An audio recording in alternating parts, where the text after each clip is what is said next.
Hi everybody. Today we're going to do a little bit of a demonstration. We've got some pretty dirty, rusty steel with some mill scale, some oxidization, all sorts of nasty stuff that you really don't want. I'm going to show you guys why it's so important to clean your metal before welding. I'll be using this Yes Welder TIG 200P to do the welding today, and we're going to use the TIG welding process. This TIG 200P has actually just been updated, and now on yeswelder.com they have the TIG 200P Pro. This has square wave technology as well as adjustments you can make on your AC frequency, among other new features. So make sure to check that out. But today we're going to use this. So the reason why we clean off all this metal before welding is because this rust and mill scale can create an oxidization layer that is really hard to break up in welding. It'll result in a decreased weld strength along with a plethora of a bunch of discontinuities and defects that can cause the weld to be pretty weak. The rust also diminishes the fusion properties of the metal, making it much harder to melt under heat. So if you just try to weld on mill scale, the weld may just lay on top. So I'm going to show you the two basic methods to clean metal. We've got hand cleaning and we've got power cleaning. In something like TIG welding, we're going to use both just to be safe. So on metal like this, we're going to have to use some sort of abrasive method. You could sit here with sandpaper and sand this all day, but we've got the benefit of electricity and power tools.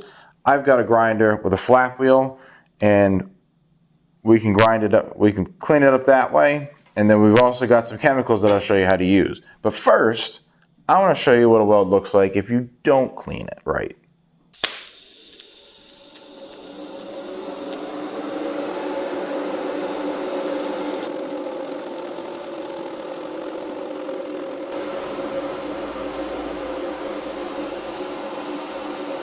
Ay, ay, ay. Oh, it stinks too. That's not a good smell. So you can see the contour is lost in the TIG weld, and there's all this crap that almost looks like slag covering the weld. No good. I don't know if I can break it off. Oh yeah, that was way too easy. Ooh.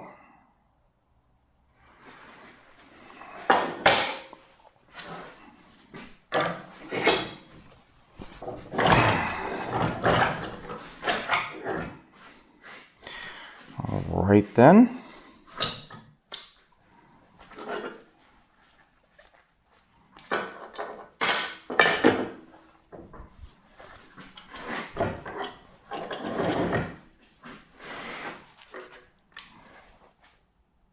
Yeah, that was ugly.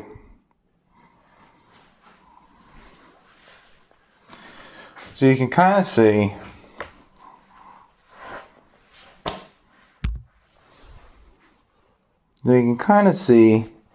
the ends of the weld. We say all the time that this stuff should look like a broken file. That looks like that broken file had a lot of crap in it. You can see some dark spots, you can see some shiny areas, a whole bunch of porosity all along the bottom of the weld. And I got terrible fusion. I got all sorts of issues in this one. Right here, all along the bottom here. Between porosity, lack of fusion in spots. It's pretty bad. It's actually worse than I thought it was going to be. So, now we're going to take a piece and properly clean it and show you the difference. Now, I'm actually going to use the same pieces so we keep everything similar. I'm going to clean these up. The first way to do it is by mechanical means with the help of some power. Flat disc, grinding wheel, get all the scale off, and get it down to sound metal.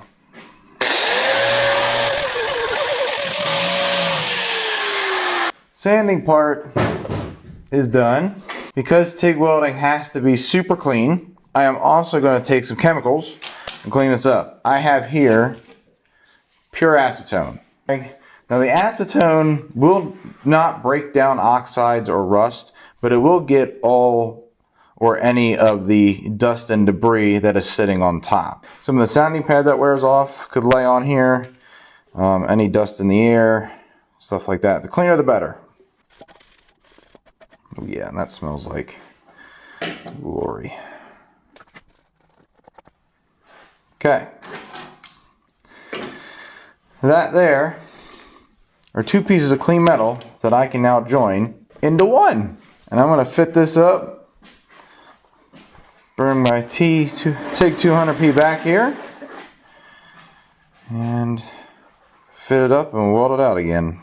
It is also important to clean your filler metal off too, because your filler metal sitting by your bench will collect a lot of dust and debris.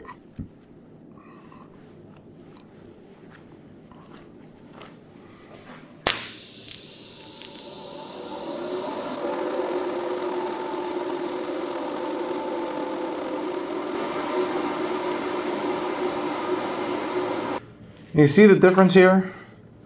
I can see everything that's going on in this puddle. Matter of fact, I got a little bit of underfill right here.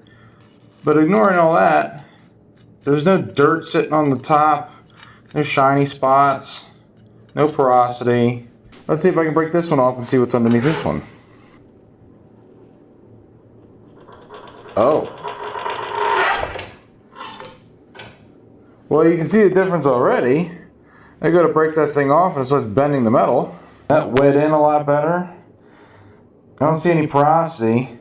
That color change is from me breaking the weld open while it was still very hot. And of course, as you can see, trying to break that one apart, that little weld bent this piece of 1/8 inch plate. But you can see a very clear difference. You can see a very clear difference. Well, as you can tell, there's quite a difference between the two. Welding on dirty metal might look good. Might look like you get away with it. But then you break that weld apart, and the strength and clarity of the weld, it's quite clear which one's stronger. The dirty one up here, I didn't have to bend the metal up in order to get it to break. And there was all sorts of porosity, lack of fusion, and all sorts of other things. This one ended up being nice and clean. I didn't see any lack of fusion, absolutely zero porosity, and the same size weld was strong enough to bend this when I went to break it. Telling me a clear difference in tensile and shear strength.